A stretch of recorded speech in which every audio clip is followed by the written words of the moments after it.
Hi guys, and welcome back to the channel.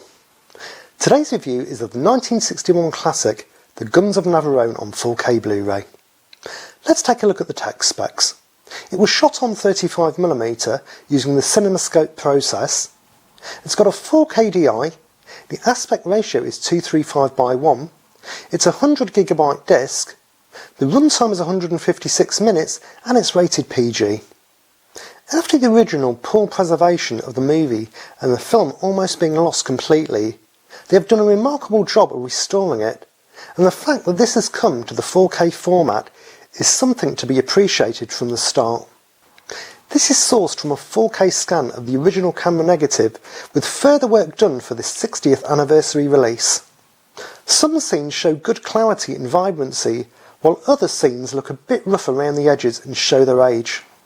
When the movie has its chances to show its full potential, it really does shine. Facial textures have more detail, showing wrinkles and sweat, and clothing displays better refinement, with the various uniforms and garments having noticeably more clarity. Outdoor settings have a greater field of depth, with rock faces, foliage and landscapes all having increased definition. A standout scene in particular is from around the 26-minute mark when they first set off in the fishing boat, with the shimmering glossy water showing good vibrancy and a nice natural realism.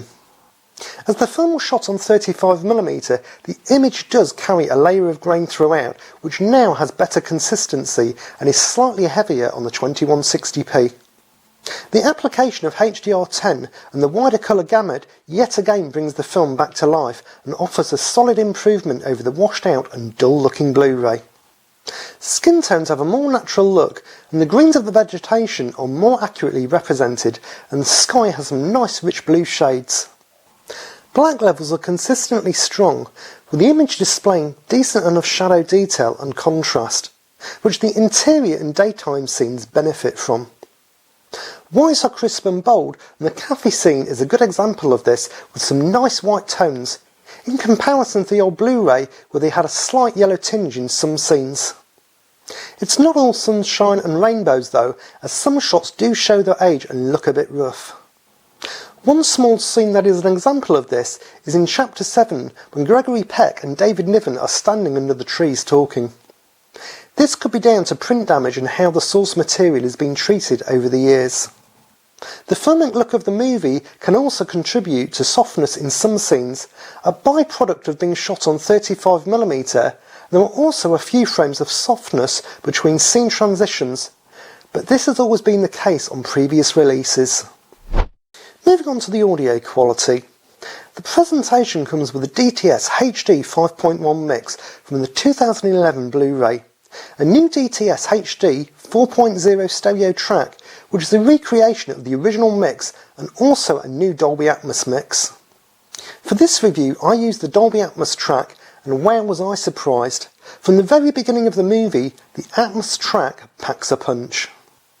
Every opportunity that the track has to use the height speakers it takes, from the explosions and gunfire to the thunderstorm and crashing waves. This is a prime example of the overheads taking a movie to the next level. There is a variety of aircraft in the movie which make good use of the top layer, with a standout scene being when they're on the boat and the spotter plane continuously flies overhead with a striking realism.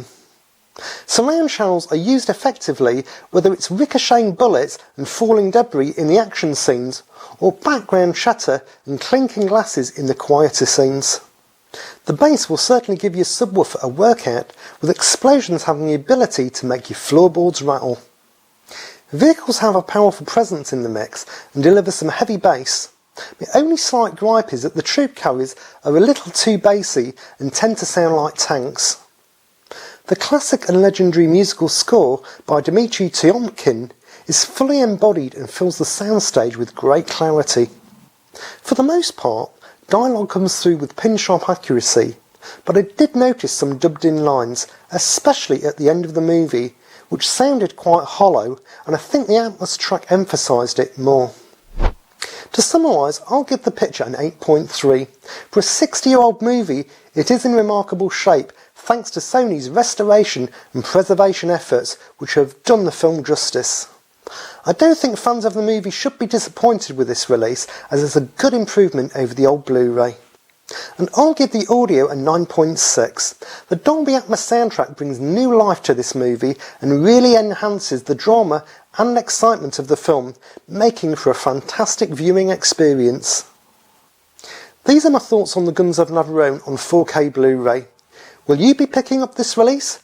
Let me know down in the comments. If you haven't yet subscribed, why not consider it, as I have new videos out every week.